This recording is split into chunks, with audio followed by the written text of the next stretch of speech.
Hello future officers and welcome to competition care. আজি geography আৰু এটা ক্লাস লৈ পেলাই আপোনালোকৰ ওচৰলৈ আহিছো.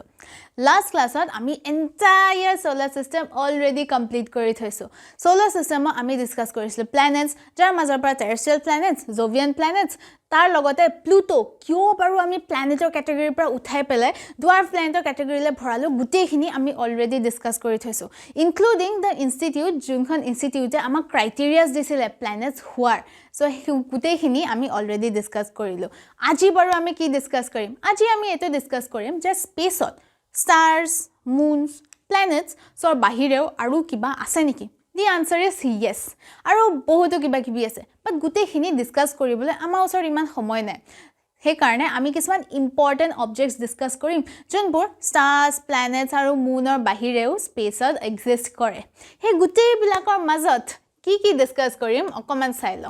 সো প্ৰথমতে আমি ডিসকাস কৰিবলৈ গৈ আছো about asteroids আমি solar system part 1 ত অলৰেডি ডিসকাস কৰিছো কেতিয়া কৰিছিলো বাৰু asteroid belt যেতিয়া পঢ়িছিলো মনত আছে নে বাৰু আমি পঢ়িছিলো about the asteroid belt এই বেলডাল প্ৰেজেন্ট থাকে মাৰ্চৰ জাস্ট পিছত আৰু জুপিটাৰৰ জাস্ট আগত মানে মাৰ্চ আৰু জুপিটাৰৰ মাজতে আমাৰ ওচৰত মানে আমাৰ সোলাৰ সিস্টেমত এটা ধুনিয়া ৰকি বেল্ট আছে হে বেলডালৰ নাম হৈছে এস্টেৰয়েড বেল্টছত আমি বহুত এস্টেৰয়েডস দেখা পাও সো হে এস্টেৰয়েডছৰ কথা আপোনালোকে সোলাৰ সিস্টেমৰ পাৰ্ট 1 ত গৈ পেলাই চাই ল'ব পাৰে যেহেতু অলৰেডি ডিসকাস কৰিলো হে কাৰণে আজিৰ ভিডিওত আকৌ ৰিপিট নকৰো বাৰু এই চাৰ্টখনত বাৰু কিয় লিখি থৈছো it's because it is one of those objects যোনবোৰ আমাৰ সান মুন তাৰ পিছত stars আৰু planetsৰ বাহিৰেও স্পেসত এক্সিষ্ট কৰে সো আমি ডিসকাস নকৰো বাট মই মেনশন কৰি থৈছো যে এস্টেৰয়েডছো এক্সিষ্ট কৰে আৰু পাৰ্ট 1 ত গৈ পেলাই হেতু চাব পাৰে এস্টেৰয়েডছৰ বাহিৰেও আৰু বহুত ৰকি অবজেক্টস আছে ফৰ এক্সাম্পল meteorites এই তিনিটানো কি হয় আৰু এই তিনিটাৰ মাজত ডিফাৰেন্সটো নি কি হয় এটা বহুত সৰু ডিফাৰেন্স আছে বাট হে সৰু ডিফাৰেন্সটো বহুত ইম্পৰ্টেন্ট হৈ যায় সো আমি এই তিনিটা ডিসকাস কৰিবলৈ গৈ আছো লগতে কমেটস নো কি হয় হেতু আমি ডিসকাস কৰিবলৈ গৈ আছো সো এটো হৈছে আমাৰ ক্লাস ওভাৰভিউ আৰু ক্লাসটো স্টাৰ্ট কৰা আগতে এটা কুইক ইনফৰমেশন দি থওঁ যে আপোনালোকে যদি কম্পিটিশন কেয়াৰ জয়েন কৰিব খুজিছে জয়েন ইন আ সেন্স যদি আমাৰ সিজিপি বা ওজিপি প্ৰগ্ৰাম জয়েন কৰিব খুজিছে তেতিয়া হলে মোৰ এই স্পেশাল প্ৰমো কোডটো ইউজ কৰিব পাৰে and if you use this promo code তেতিয়া হলে আপোনালোকৰ পাৰচেজত এটা স্পেশাল ডিসকাউন্ট অভেইল কৰিব পাৰিব হে স্পেশাল ডিসকাউন্টটো আমাৰ সিজিপি ওজিপি দুইটা বেচতে বা দুইটা এনৰোলমেন্টতে ইউজ কৰিব পাৰে so feel free to use this code আৰু এতিয়া আজি আমাৰ ক্লাসটো স্টাৰ্ট কৰো যেহেতু আমি এস্টেৰয়েডস অলৰেডি পঢ়িলো হেকাৰণে মই ৰিপিট নকৰো আকৌ এবাৰ কৈ থৈছো যে কোড আছে সোলাৰ সিস্টেমৰ পাৰ্ট 1 ত আপোনালোকে এস্টেৰয়েডছৰ বিষয়ে পাই যাব এতিয়া meteorites আৰু meteoroids এই কেটানো কি হয় let us start from meteoroids নো কি হয় অকমান আমি হেতু চাই লওঁ Asteroids বাৰু কি আছিল Asteroids আছিল ডাঙৰ ৰকি অবজেক্টস যাক মাইনৰ প্ল্যানেটস বুলিও কোৱা হয় কিয় because যেতিয়া ডাঙৰ প্ল্যানেটছৰ মাজত কলিশন হয় তেতিয়া সৰু কিছুমান ফ্ৰেগমেন্টস উলাই পৰে উফৰি পৰে এই সৰু ফ্ৰেগমেন্টস বিলাক কি হয় মাইনৰ প্ল্যানেটস বুলি কৈছে because ডাঙৰ প্ল্যানেটছৰ পৰা ভাঙি প্লে সৰু টুকুৰা উলাই পৰিছে সেইকাৰণে মাইনৰ প্ল্যানেটস বুলি কয় এই মাইনৰ প্ল্যানেটস বিলাকৰ নাম হৈছিল asteroids mostly asteroid beltত আমি দেখা পাও but asteroid beltৰ বাহিৰতো আমি দেখা পাব পাৰো হে asteroids বোৰ হৈছে স্পেসত যিমানবোৰ ৰকি অবজেক্টস আছে না গুটেইবোৰ ৰকি অবজেক্টছৰ মাজৰ পৰা one of the largest rocky objects আৰু asteroidsৰ বাহিৰেও কিছুমান সৰু ৰকি অবজেক্টস প্ৰেজেন্ট থাকে হে সৰু ৰকি অবজেক্টস বোৰ যোনবোৰ স্পেসত aimlessly ঘূৰি থাকে হে ব্লাকৰ নাম হৈছে meteoroids সো meteoroids ৰ পিকচাৰটো এফালে চাব পাৰে meteoroids কি হয় স্পেসত aimlessly ঘূৰি ফুৰা small rocky objects কেতিয়াবা এনেকুৱা হ'ব পাৰে যে এই ৰকি অবজেক্টস বিলাকে কোনোবা প্ল্যানেট বা কোনোবা এটা অবজেক্টৰ গ্ৰেভিটেশনাল পুল বা গ্ৰেভিটেশনাল ফিল্ডত ঘুমাই পেলাই টুৱাৰ্ডছ দা সাৰফেস ট্ৰেভেল কৰিব পাৰে মানে যোনটো প্ল্যানেটৰ গ্ৰেভিটেশনাল ফিল্ডত ঘুমাইছে হে প্ল্যানেটৰ সাৰফেসৰ ফালে ট্ৰেভেল কৰিব পাৰে ইন কেস যদি তেনেকুৱা হয় তেতিয়া হলে অল দা ৰকি অবজেক্টস যোনবিলাকে গ্ৰেভিটেশনাল ফিল্ডৰ পুলত হে প্ল্যানেটৰ সাৰফেসৰ ফালে ট্ৰেভেল কৰে দোজ small rocky objects হেবিলাকৰ নাম হৈছে meteors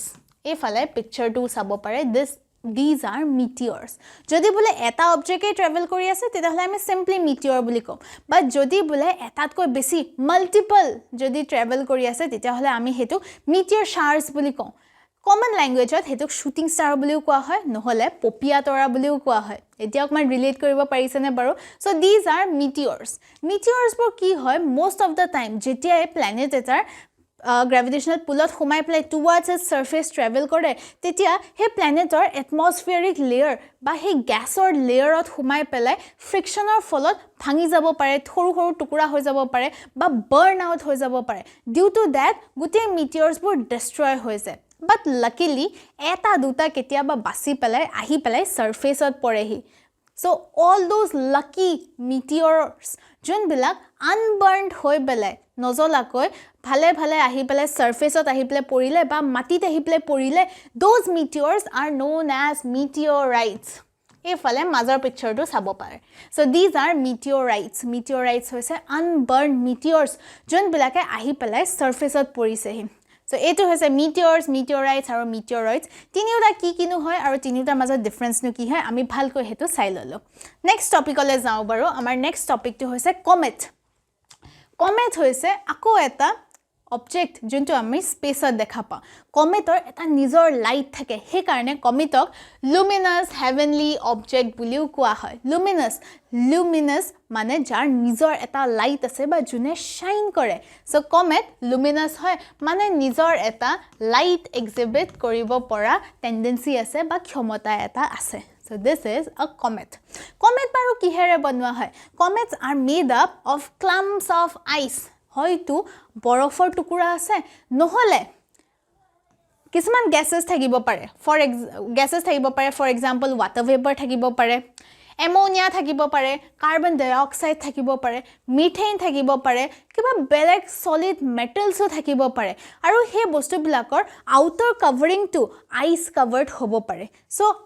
ice covered a objects bilak jun bilake light exhibit kore they are comets are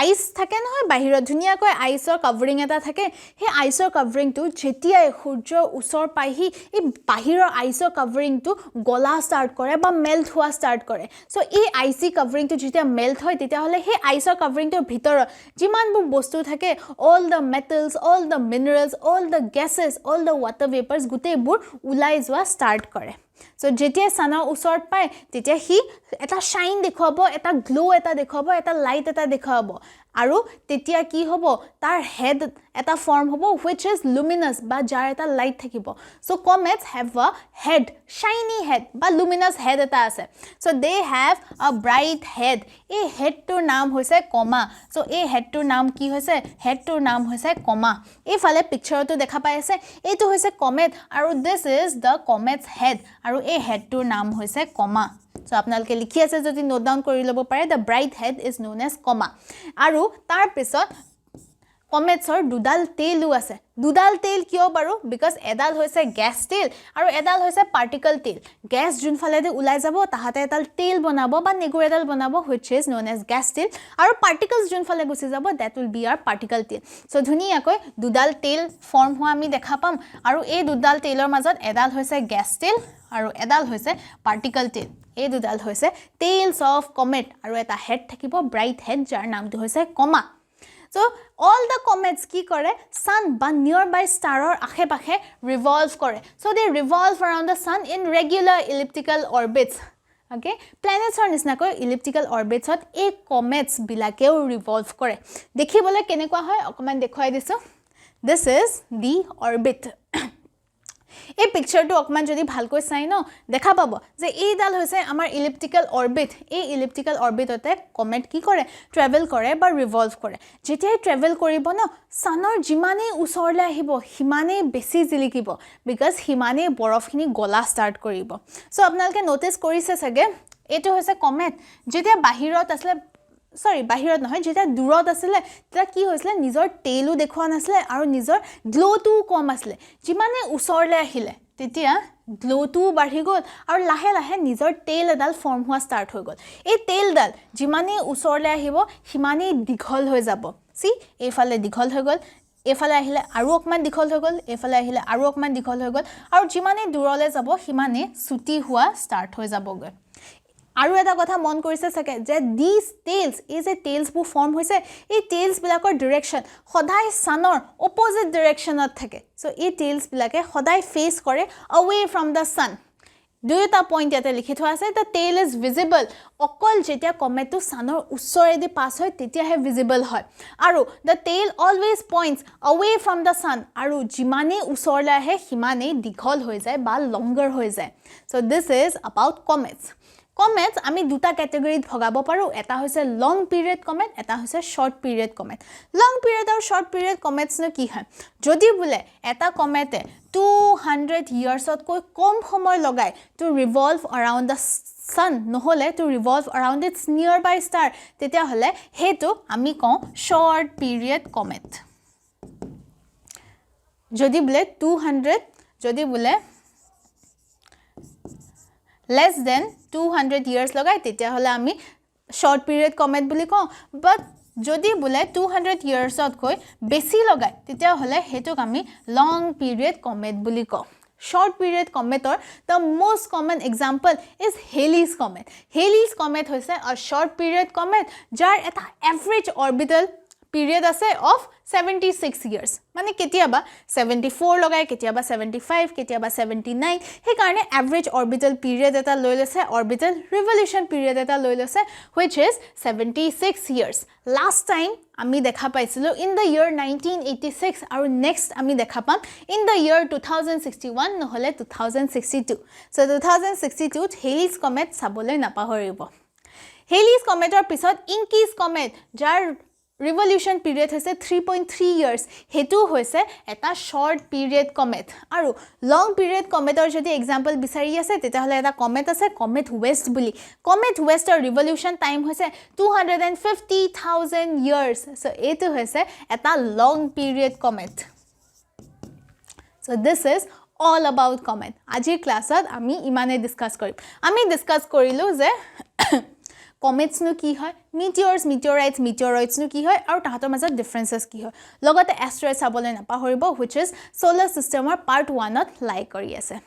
এইখিনিতে এটা প্র্যাকটিস কোয়েশ্চন দি থৈছো এই কোয়েশ্চনটো আহিছিলে UPSC 2011 ত ধুনিয়াকৈ খুদিছে যে what is the difference between asteroids and comets so asteroids কি হয় comets কি হয় লগতে meteorites and meteoroids গুটেখিনিটো তো অলরেডি পঢ়িলো so I'm pretty sure এই কোয়েশ্চনটো ধুনিয়াকৈ আপোনালোকে আনসার কৰিব পাৰিব কোয়েশ্চনটো ভালকৈ পঢ়িব ওকে অকমান আতৰি দিছো বাৰু কোয়েশ্চনটো অকমান ভালকৈ পঢ়িব অকমান ভালকৈ চাইচিটি আনসাৰ দিব আৰু আনসাৰটো আমাৰ কমেন্ট সেকশনত এৰিব পাৰে আনসাৰটো কাৰেক্ট হৈছে না ভুল by chance যদি ভুল হৈছে কিয় ভুল হৈছে গুটেখিনি এক্সপ্লেনেশন আপোনালোকৰ কমেন্টৰ তলতে দিয়া হ'ব so this is all for today but আজিৰ ক্লাসটো এন্ড কৰা আগতে লাষ্ট বাৰৰ বাবে এবাৰ কৈ থওঁ যে this is my special promo code আৰু এই কোডটো ইউজ কৰি পেলাই এটা স্পেশাল ডিসকাউন্ট পাব যদি আপোনালোকে কম্পিটিশন কেয়াৰ জয়েন কৰিব খুজিছে both CGP and OGP programs আপোনালোকে ডিসকাউন্টটো avail কৰিব পাৰে so this is all for today next classত আকৌ লগ পাই আছো